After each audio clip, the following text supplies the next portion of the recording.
सगे बाप और सौतेली माँ ने अपनी बेटी यास्मीन का 5 लाख रुपए में सौदा तय कर लिया। कहने लगे, बेटी इसके साथ कुछ दिन ही तो बिताने हैं, जैसे ही मौका मिलेगा तुरंत भागाना। निकाह हुआ। यास्मीन अपने शौहर के साथ ससुराल पहुँची। जैसे ही रात हुई तो उसका शौहर यास्मीन की तरफ देखते हुए कहने लगा, मैं तुम्हारी हर ख्वाहिश पूरी करूंगा।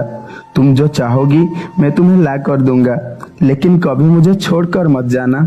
मैं नहीं जानता कि मुझ में ऐसा क्या कमी है जिसकी वजह से मेरी 2 बीवियां मुझे छोड़कर चली गई, क्योंकि मैं जानता हूँ मेरे पास वो सब कुछ है जिसे पाने की हसरत हर लड़की की होती है। यास्मीन उसकी बातें सुन तो रही थी, लेकिन साथ ही साथ मन ही मन उसका सारा माल हड़पने का प्लान भी बना रही थी। अगले दिन यास्मीन की नजरें बार बार बस टाइम पर ही रुकी हुई थी कि कब मौका मिले और मैं यहाँ से भाग जाऊं। यास्मीन ने मोबाइल निकाला और अपने अब्बू को कॉल किया। अब्बू, मुझे पता चल गया है जेवर और पैसे कहाँ रखे हैं, बस अब टाइम बताइए, यहाँ से कब निकलना है। बाबा ने यास्मीन से कहा, मैं रात को 1 बजे बाइक पर तुम्हारे घर के सामने मिलूंगा।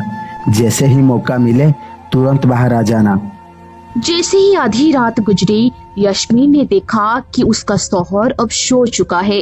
वो धीरे से उठी और जल्दी जल्दी पैसे और जेवरात इकट्ठे किया और तुरंत घर से बाहर निकल आई। बाहर उसके बाबा पहले से ही इंतजार में खड़े थे। जल्दी से बाइक पर बैठी और सूरज निकलने से पहले ही शहर छोड़कर भाग गए। इधर जब उसके शौहर की सुबह आंख खुली तो वो देखता है कि यास्मीन घर से गायब है। वो शोर मचाने लगा, लेकिन अब कर भी क्या सकता था। अब तक तो बहुत देर हो चुकी थी। मोहल्ले वाले इकट्ठे हो गए, पुलिस में कंप्लेन की। यास्मीन के घर पहुँचे, लेकिन वहाँ से वो लोग रातों रात ही जा चुके थे। यास्मीन सब कुछ लूट कर ले गई थी। अब उन्होंने दूसरे शहर में एक मकान किराए पर ले लिया था। यास्मीन का बाप बहुत खुश था।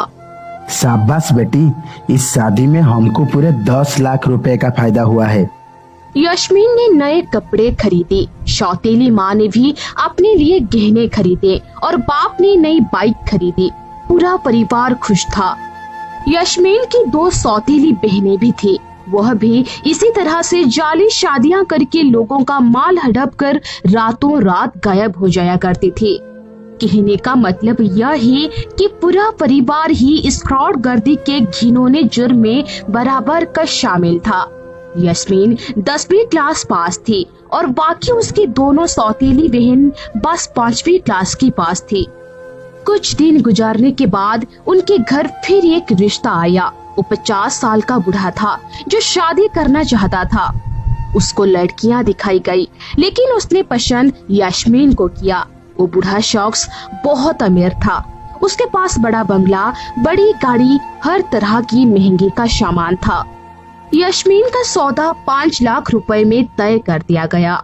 निकाह हुआ। वह उस बूढ़ा शख्स के साथ चली गई। वो बूढ़ा शराब बहुत पीता था, जिसके कारण वह किसी न किसी बीमारी से हर वक्त घिरा रहता था। रात को वो बूढ़ा आदमी यास्मीन का हाथ पकड़ा और बोला, तुम कितनी प्यारी हो। कौन कम वक्त सोचता था कि तुम मेरे नसीब में होगी। यह बंगला, यह गाड़ी, यह पैसा, आज से सब तुम्हारा है। इधर यास्मीन उसको मुश्किल से ही बर्दाश्त कर पा रही थी। कुछ दिन उसके साथ ही रही और फिर अदालत में तलाक का केस दर्ज कर दिया। वो बूढ़ा शख्स यास्मीन की तरफ देखते हुए बोला, सर, हम अपने प्रियजनों के साथ ऐसा बर्ताव करते हैं जिसका हम अनजान लोगों से भी नहीं करते। जरा सोचिए। यास्मीन ने जज के सामने कहा, जज साहब, यह मुझे रोजाना शराब पीकर मारता है। मुझे नहीं रहना अब इसके साथ। यास्मीन की बातें सुनकर और उस बूढ़े शख्स की शराब पीने की मेडिकल रिपोर्ट देखकर जज ने दोनों की तलाक को मंजूरी दे दी और इस तरह से वहाँ से भी यास्मीन अच्छा खासा पैसा लूट कर ले गई। यास्मीन की जिंदगी अब पूरी तरह से बदल गई थी। न जाने वह कितनी जिंदगियों को धोखा दे चुकी थी। यस्मीन और उसका परिवार अपने शहर से कहीं दूसरे शहरों में जाते और किराए का घर ले लेते और मजबूर जरूरतमंद लोगों के जज्बात के साथ खेलकर कुछ ही दिनों में गायब हो जाते हैं। ये सिलसिला ऐसे ही चलता रहा। फिर एक दिन एक रिश्ता करवाने वाला बिचौलिया एक वरुण नाम के लड़के का रिश्ता लेकर उनके घर आया, जिसकी पहली बीवी इस दुनिया से चल बसी थी। बस उसके पास अब एक छोटी सी बेटी थी। लड़के के घर वाले लड़की देखने आए तो उन्हें भी उन तीनों में से यस्मीन ही पसंद आई। रिश्ता करवाने वाला बिचौलिया ने उन्हें पहले ही बता दिया था कि लड़की का बाप इस रिश्ते के लिए 5 लाख रुपए मांग रहा है। यस्मीन का माँ बाप का कहना है कि हम गरीब लोग हैं, शादी दहेज का खर्च नहीं उठा सकते, जो पैसे आपसे ले रहे हैं उससे ही निकाह की रस्में अदा करेंगे। वरुण के माँ बाप ने लड़की वालों की मजबूरी समझकर यह रिश्ता पक्का कर लिया और 2.5 लाख रुपए एडवांस दे दिए। 10 दिन बाद निकाह हुआ और बाकी के बचे हुए 2.5 लाख रुपए भी दे दिए। वरुण का निकाह जिस लड़की से हो रहा था वो वही धोखेबाज यस्मीन थी। रात का वक्त हुआ, यस्मीन दुल्हन के वेश में सज धज कर बैठी हुई थी, लेकिन वरुण को तो जैसे यस्मीन से कोई मतलब ही ना था। वह तो बस अपनी बेटी को गोद में बैठा कर खाना खिला रहा था। वरुण ने बेटी का माथा चूमा और बोला, मेरी बच्ची, आज मैं बहुत थक गया हूँ। इधर यस्मीन भी यह सब मन लगाकर देख रही थी और वरुण की बच्ची को भी महसूस कर रही थी। फिर यस्मीन ने आगे बढ़कर परीक्षा की तरफ हाथ बढ़ाया और उसे गोद में उठा लिया। यस्मीन के दिल में आज पहली बार किसी के लिए इतना प्यार जगा था। जैसे ही परीक्षा को यस्मीन ने गोद में उठाया तो परीक्षा की खुशी का कोई ठिकाना न रहा। यस्मीन की गोद में जाते ही परीक्षा चुप हो गई। उसको लगा कि जैसे उसकी खोई हुई माँ वापस आ गई हो, लेकिन उस बेचारी मासूम को क्या पता कि वो उसकी माँ की शुरुआत में एक फ्रॉड औरत है। परीक्षा कुछ ही पलों में यस्मीन की गोद में सर रखकर सो गई।